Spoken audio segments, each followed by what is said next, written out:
of that science. Now, some of these books, for example, when we're talking about the adab of Talabat al Ilm, we had mentioned that some of those books, for example, adab Hamalat al Quran, the manners of those that are studying Quran, or the manners of the scholars of Hadith, or the manners of al-Mustafti, or al-Adab al-Mufti wal-Mustafti, the scholars that are giving fatwa, and the list goes on and on. And of course, when we say that in Islam, or the studies in Islamic sciences, that they did not used to separate between the adab of that particular science and also the ilm itself, this is because, remember that you cannot separate between the ilm itself, how you deliver that ilm, and how you practice it yourself. So how you practice it yourself on your own manners, on your own akhlaq, on your own behavior, and at the same time how you deliver that with maintaining those akhlaq. Because a lot of times, remember, the adab that a mufti is supposed to maintain is totally different than the adab of al-muhaddith. The adab that a person that has fiqh is totally different than the adab of a person that is in the state of qada, in a state of being in court. And each one is supposed to maintain a certain adab because they have a certain context. At the same time, when we talk about those adab, and the adab, for example, even the scholar of the different sciences, or even the scholars of different sciences, every single scholar, subhanAllah, by the way, let me tell you guys one thing. When I used to study at the College of Sharia, you can actually tell the adab of every single shaykh, or you can tell the science, of every single shaykh based on just their gait, their walk. This is real. I know it sounds really peculiar, but this is real. The best adab that you can really see are the adab of the scholars of Quran and Hadith. You could see that the scholar that used to teach us Hadith, or all the scholars that used to teach us Hadith and Quran, they're quiet, they're calm, they're humble. But the scholars of fiqh, they're very, very tough. They're very tough.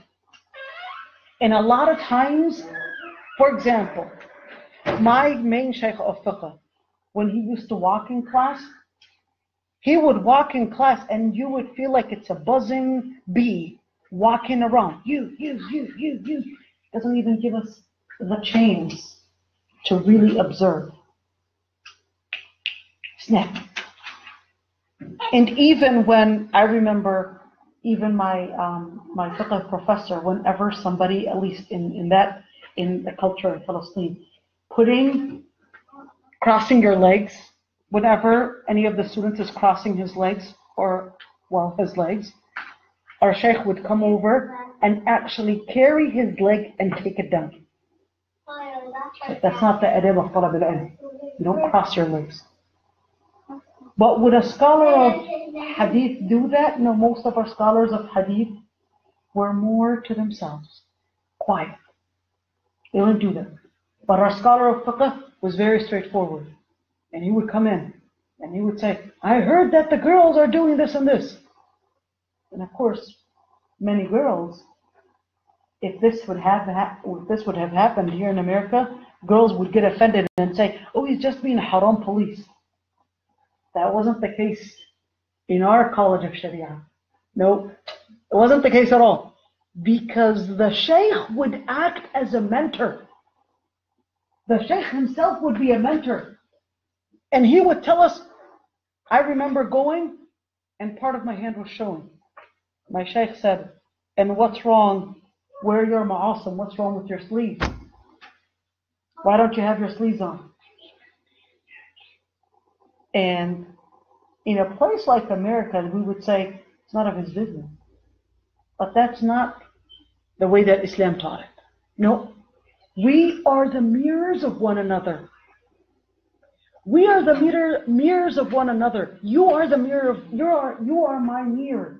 You're my mirror. You help me elevate in my iman. It's part. And that's why the Salihin used to say, رَحِمَ اللَّهُ امْرِئًا أَهْدَى إِلَيْنَا عُيُوبَنَا. May Allah subhanahu wa ta'ala shed His mercy upon somebody that gifted us our own sins. Gifted us our own sins because they're supposed to be, we're supposed to be, it's part of Muslim brotherhood and sisterhood that we would counsel one another in order to elevate our own iman. Now, you might say, well, where do we necessarily go in order to learn the resources of adab, the resources of manners? Where do we go through this? Why isn't it considered as condescending if my shaykh or shaykha would tell me, you know, lately I noticed that your iman is looking down, or your Islam is, maybe we need to talk about something. Where do we get the resources from? Number one is that, first of all, the general references include the adab that we learn from prophets and messengers. Listen up, you guys. Remember that all the prophets and messengers, they actually came in order to mentor the community. Right? In order to mentor the community. Prophet Musa alayhi salam went to Fir'aun and told him, why are you doing this and this? But here's what's going to happen. What's going to happen is that when, for example, if you look at the case of Prophet Musa alayhi salam, what did the Fir'aun say? Well, Fir'aun just said that I see Musa, that he is in Yahweh yubaddil dinakum. He said, I fear that he's going to change your religion. In other words, he's going to delude your perceptions of life. I'm worried, that's the Fir'aun saying. I'm worried that he's going to spread destruction in the community. Who's saying that? Fir'aun. What did he do? His past was actually killing every newborn child. Now Fir'aun is starting to act like the patriotic person that's now putting himself in the position that he wants to bring about security and peace in the community. Right? And that's exactly what's happening without us realizing that people in the community will actually start accusing you when you start following the adab that, oh, what's wrong with you? You're here spreading hate. Whoa, spreading what? Hate. I remember in one of the lectures I gave at the U of M, and there was, when I first even came in, I realized that somebody just started acting disrespectful from the very beginning, before I even started my lecture. They're yawning in a loud voice. You can tell that they're somehow wanting to instigate a problem. So the lecture began. I started the lecture. It's so weird to actually say that, unfortunately, the MSA at the time actually invited me to talk about marriage in Islam, and I find it really weird, but whatever. That's when you're in a college, in a university, for example, like the U of M, it's totally wrong for the MSA to actually hold a lecture, marriage in Islam, but on the side. So I began and I said, marriage in Islam is a relationship between man and a woman. This man jumped up from the crowd and he said, we are sick and tired of people spreading hate. La ilaha illallah. People spreading hate. All I said was, relationship between man and a woman spreading hate. You didn't even start. I didn't even start. But that's the thing. Can you please stop, keep on opening and closing the door? Now, what happens is that is one method of trying to make you get scared of saying haqq. From the very beginning, people are scaring you. Don't start. Now, you want to know that all prophets were treated in the same way. They were accused of spreading, well, guess what? Well, Prophet Lut alayhi salam was actually accused of spreading purity. Of spreading what? Purification. What did they say? Well, they said that when they expelled Prophet Lut and they wanted to expel him out, they said, أخرجوهم من قريتكم. Just get them out of the country. Why? What was the reason? What was the problem? Oh, إنهم ناس يتطهرون. They're seeking قوم يتطهرون. They're ناس يتطهرون. They're people seeking purification. And that was considered the crime. That was considered the crime. What was it? Seeking purification. Right now, the crime can be she's seeking modesty. Or the crime can be that she's seeking spirituality. She's seeking iman, and it could be an enough crime, according to Allah within the community. Or she's seeking to better the community. And what happens? What happens is that we need to learn from the adab of the prophets that this is صراع الحق مع الباطل. This is the challenge between haqq and batil. Never give up and don't be scared. You must be courageous when you want to take on the manner of the prophets, the level, the position of the prophets, which is delivering the message. The other thing is, when we say learning the adab of the prophets, we learn from it, from the Quran and Sunnah. 2, we see adab deducted from the principles of Islam. General principles in Islam, where we would say, is this allowed in Islam? Well, if Islam allows it, Allah subhanahu wa ta'ala is our guidance. Allah subhanahu wa ta'ala gave us the Quran and Sunnah in order for us to see through them as a lens to help us differentiate, am I doing something wrong or not? Is there anything wrong when I advise, or is there anything wrong in me talking to a brother like this, or is there anything wrong with it or not? You go back to Quran and Sunnah in order to help you define right and wrong. Right and wrong are the core of adab. The other part are the adab learned through noble actions as indicated in the principles or in the Islamic principles. When we say noble actions, when we say noble behavior and noble actions, you want to know that in order, whatever you do, you're always imitating somebody.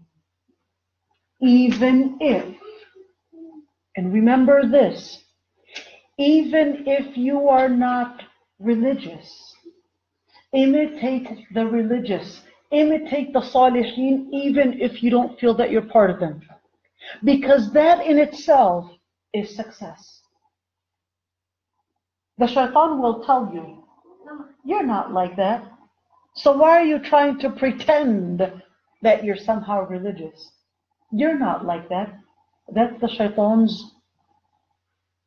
shaitan's way in order to keep you off track. Remember, even if you're not necessarily part of them, imitate the salihin in order to be from them.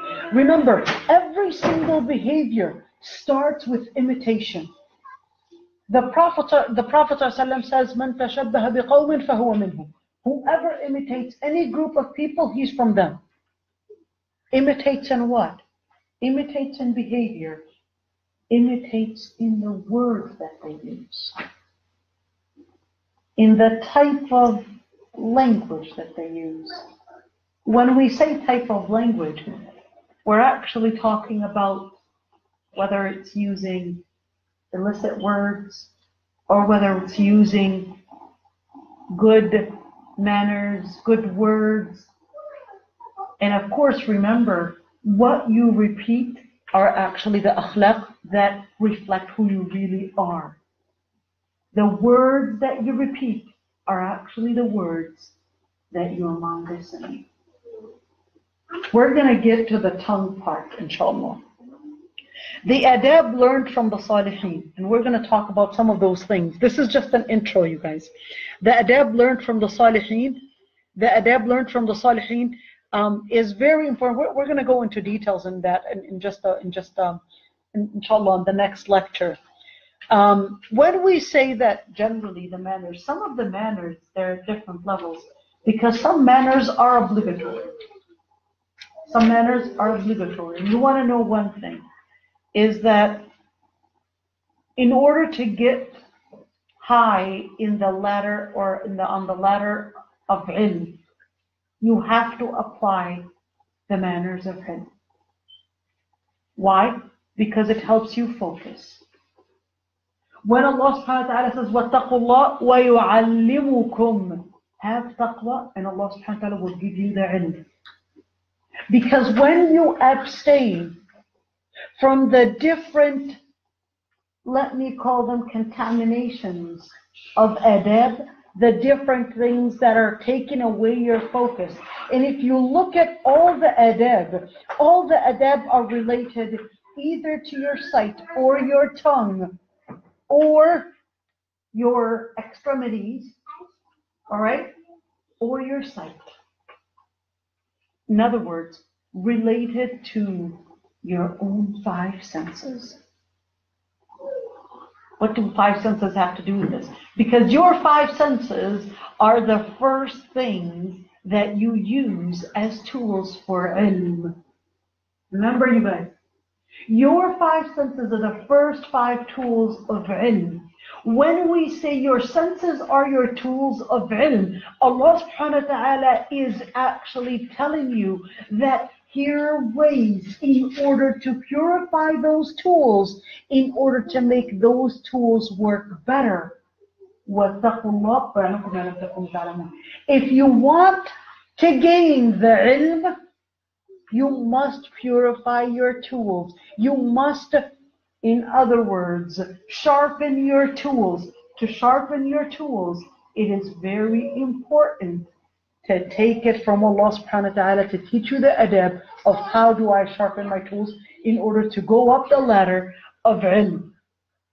Now, when we say obligatory, those are for every Muslim. Other manners, when we're talking about makruh, some manners apply to every Muslim, other manners apply to students of ilm. When we say apply to students of ilm, we're actually again talking about leaders. Every single one of us, listen to this.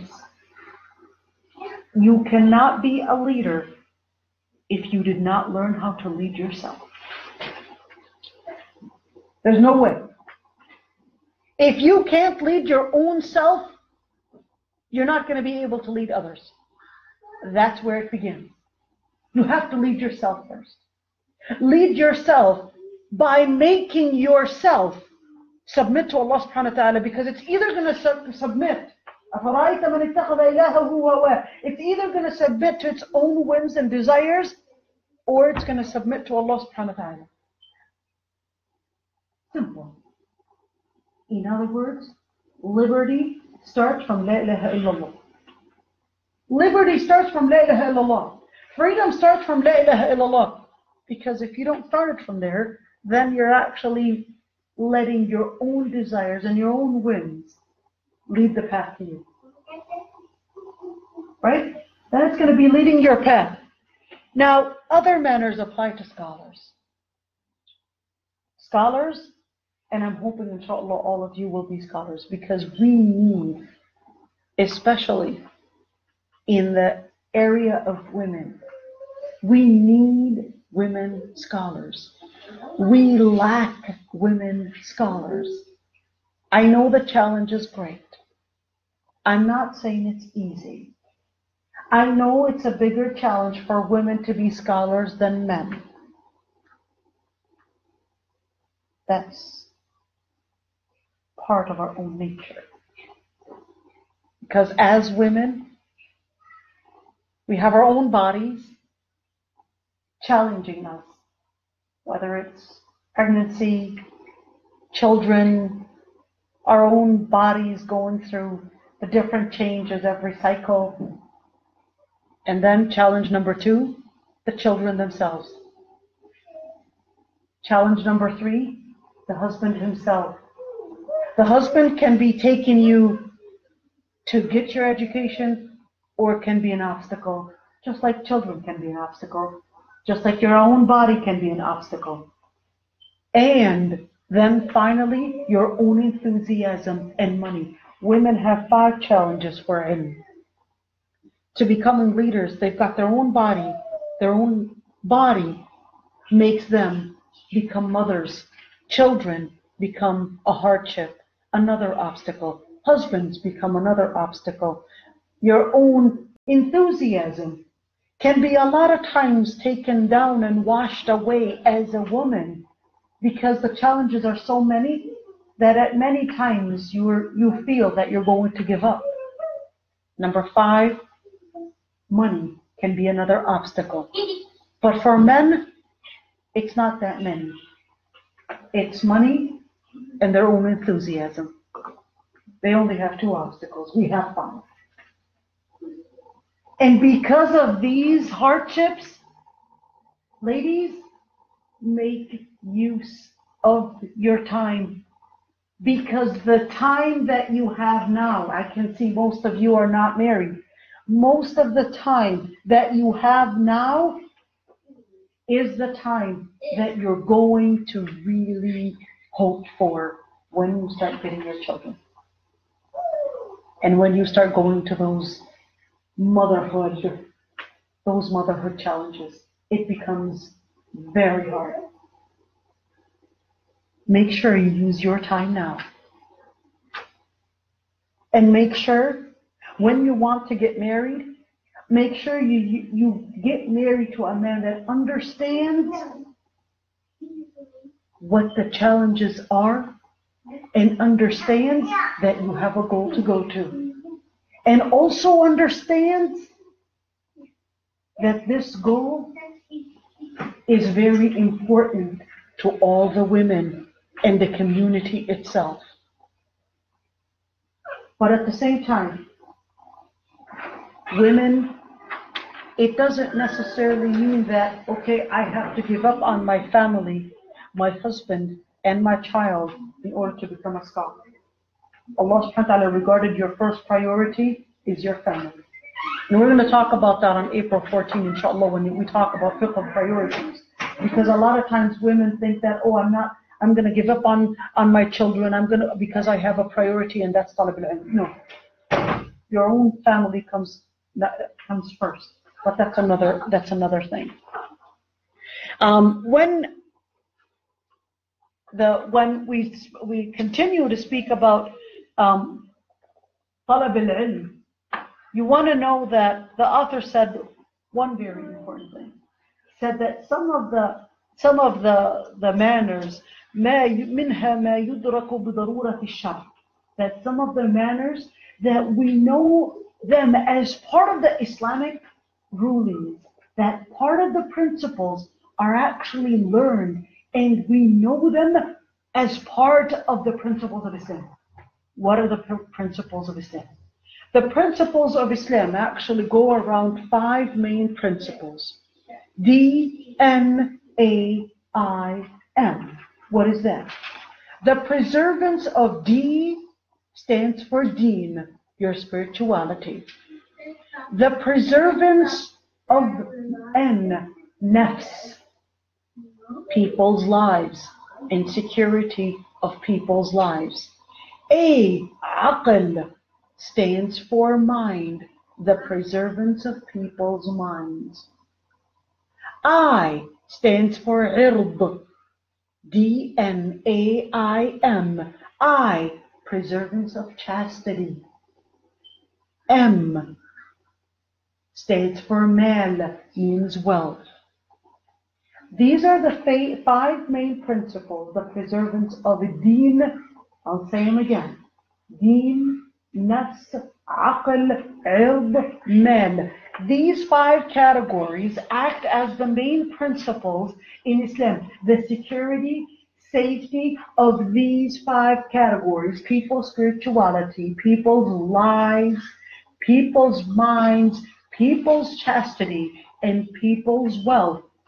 Are all the rulings of Islam are surrounded around these 5 categories. Without understanding these 5 categories, if you don't understand these 5 categories, then you really got lost on what the center of manners are.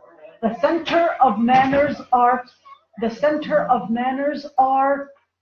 to preserve these 5 categories. وَمِنْهَا مَا يُعْرَفُ بِالطَّبْعِ. Some of the actions or some of the behaviors we learn from the fitrah itself, or from the behavior itself, from what it leads to as well. وَيَدُلُّ عَلَيْهِ عُمُومُ الشَّرْعِ. Now here's one thing. Remember the story about the U of M and how he said that I was spreading hate? Here's what happens, you guys. Of course, a lot of Muslims will get confused and say, yeah, well, spreading hate is not part of Islam. Therefore, to actually say that marriage is only between a man and a woman is spreading hate. Therefore, to say that marriage is only between a man and a woman is wrong. Right? Unfortunately, that's a totally wrong fiqh. And this is happening very many times. They'll tell you, well, simple. If Islam says that we're not supposed to be judgmental, then therefore doing amr bil ma'ruf wa nahy anil munkar is haram. This is wrong thing. This is not good. This is taking things out of context and not understanding maqasid al-sharia. This is not understanding maqasid al-sharia. No, you cannot say this kind of analogy is wrong. And that's why we say وَيَدُلُّ عَلَيْهِ عُمُومُ الشَّرْعِ, meaning that the general principles of Islam would tell you if this manner is acceptable or not. So you can't take one out of the context and say, well, Islam says it's about spreading love, and say, hey, LGBT is allowed in Islam too. Oh, you took it out of the context. All right? Took it out of the context. And of course, generally, when we want to understand akhlaq and adab, we cannot take something out of the context and misunderstand it without going to the details of Islam to explain to us what principles are accepted and what principles are rejected. Let's end right here for today, inshallah. So it's 8:24. Let's end right here today, inshallah. And then we're at slide 12. We have almost 70 slides to complete. We're just slide 12. This was just an intro, but later, inshallah, we're going to be talking about some of the scholars. We're going to say lots of stories. I love saying stories because through stories you can learn akhlaq best. I'm going to say lots of stories of Sahaba, stories of scholars, and lots of beautiful wisdoms for scholars. And inshallah, the coming classes, this was just an intro. This was not part of the book. Generally, this was just giving you an intro before we even start. Before I end the class, we've got 5 minutes. Any questions before we finish everything? At least for today. Go ahead. How long is this supposed to be going on? I'm expecting 2 months. And hopefully, inshallah, I'm expecting like 8 lectures. Is that during Ramadan? That's a good question. How are we finishing? Are we starting? No. Ramadan, May 15? May 14. May 15, May 16? We may, how about this? Maybe we can make some classes some classes before Ramadan, maybe we can make them twice a week just so that we can do it. The 14th, but you do it in 8 lectures. Oh, wait, so in 8, okay, it'll work out, inshallah. Any other questions? Something I've noticed is, especially with the younger generation and how those who are older are telling them they are Muslim, is we tend to put more emphasis on what we wear. We tend to reward people for dressing up properly, and somehow we stop talking about the behaviors we display, how we talk, how we walk, how we communicate with each other. I tend to ride the transit during the summer, and I see a lot of young youth women dressed really how we're all dressed there. And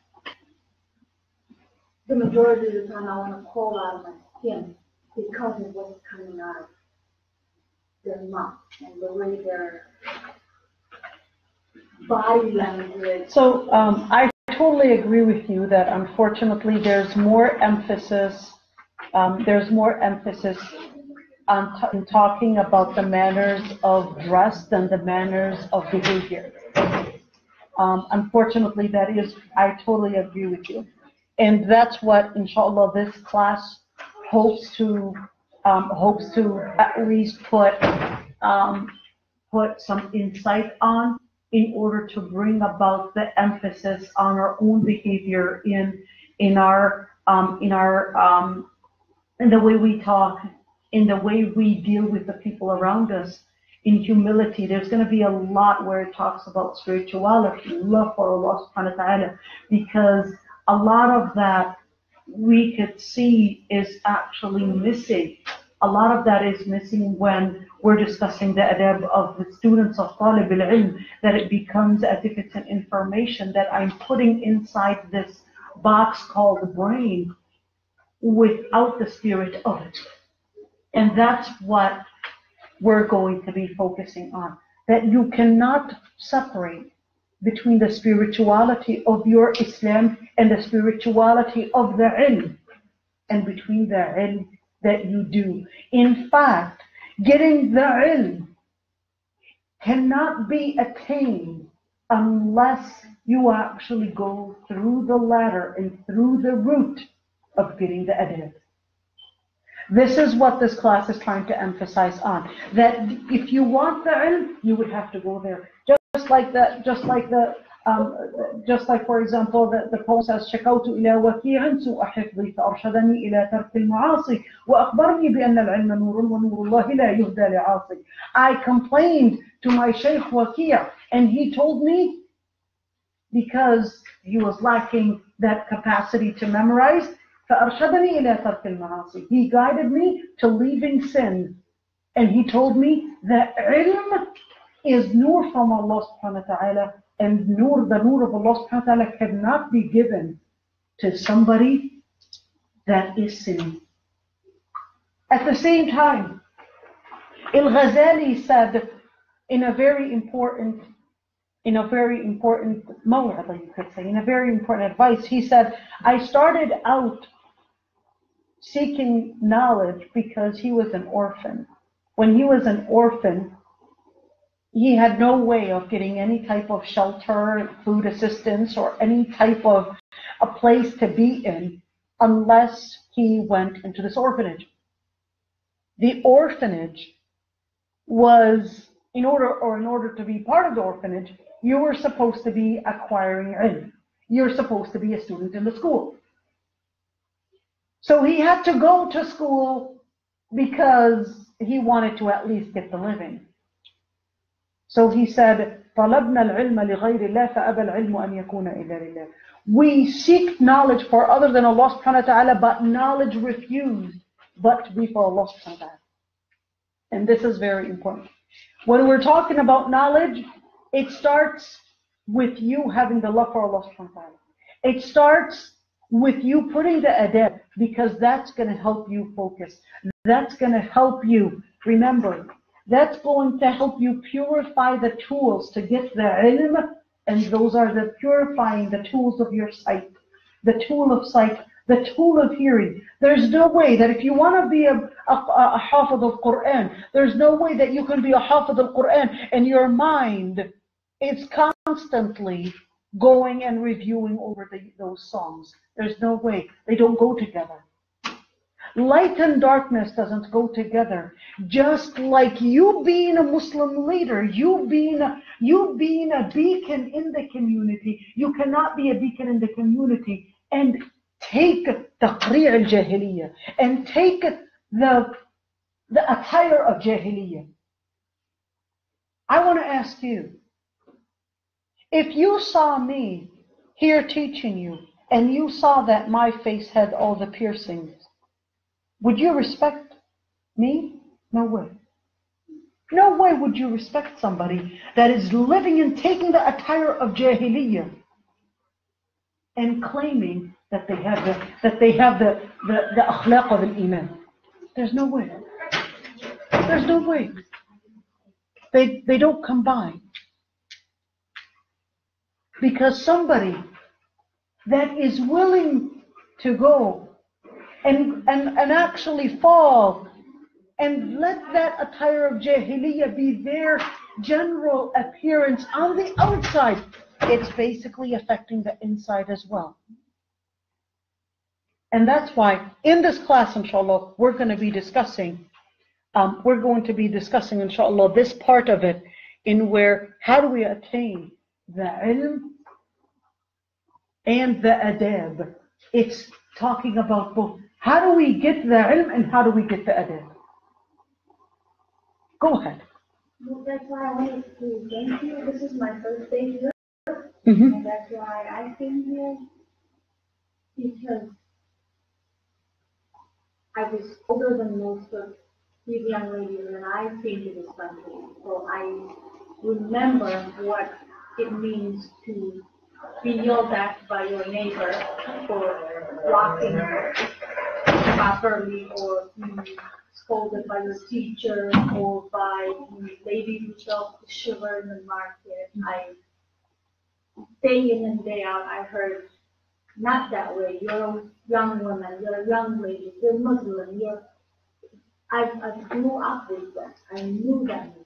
But being here, it feels like you hear the opposite constantly, every minute, every second. Yep. So and you're being called judgmental if you participate in correcting your child's or your neighbors or your sisters or the girl in the masjid that's running around and screaming. And if you actually say, no, that's not the adab of entering a masjid, she's going to look at you like, oh wow, how dare you actually accuse my daughter of being ill-mannered. No, I wasn't accusing her of being ill-mannered. I was doing my job as a Muslimah to help you raise your child. That's what that adab means. It takes a whole community to help us enhance our iman. It doesn't take just our own selves. That's why Islam regarded that it takes the whole community. Everybody is supposed to get involved to enhance your Islam. Yeah, I felt I had to find home again. Well, inshallah, we're going to be discussing a lot in regards to that, inshallah. And I promise you, there's going to be a lot of stories that are going to enhance your spirituality, most importantly. And this is what I hope to get out of this lecture. It's really to enhance our spirituality and to enhance our love for Allah subhanahu wa ta'ala, and to enhance our connection with Allah subhanahu wa ta'ala and our connection with Islam. I don't want it to be as if it's blocks of do's and don'ts. Because once it becomes blocks and do's and don'ts, it becomes jammed, it becomes lifeless, it becomes dead. We don't want it to be dead. It has to have the ruh, it has to have the spirit in order for it to continue and in order for it to fruit inside of us. Any other questions before we end? Go ahead.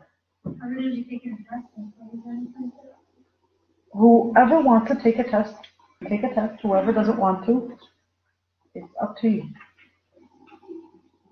All right? Fair? Fair. All right. So, wasallam ala Sayyidina Muhammad. Any other questions outside of the today's topic? Yep. This class is it Wednesday or? It's every Monday, 6:30 to 8:30. 6:30 to 8:30? Oh, 8:30? I don't know. Okay, but one thing is, inshallah, we're going to start 6:30 sharp. Today, there was a problem with the connection, but next time, inshallah, we're going to be starting on time. All right? Any other questions? All right, we'll see you, inshallah, on Monday. Oh, by the way, we do have some classes with Shaykh Haranya. She's very highly qualified, that's doing ijaza in Qura'at as well. She's one of the rare women in our community that actually have ijaza in Ashar Qura'at.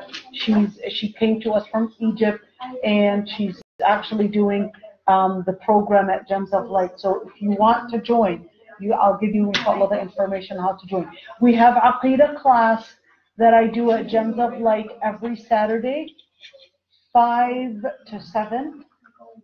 And there's going to be fiqh of Ramadan, fiqh of Siyam at the ICM this Saturday, 1 to 3 p.m. inshallah. They are going to be live Facebook as well, inshallah. We'll see you next week. What day is what? What day is what? Quran? That's Saturday. Saturdays and Sundays. It's not me being the teacher. I'm a student myself. It's actually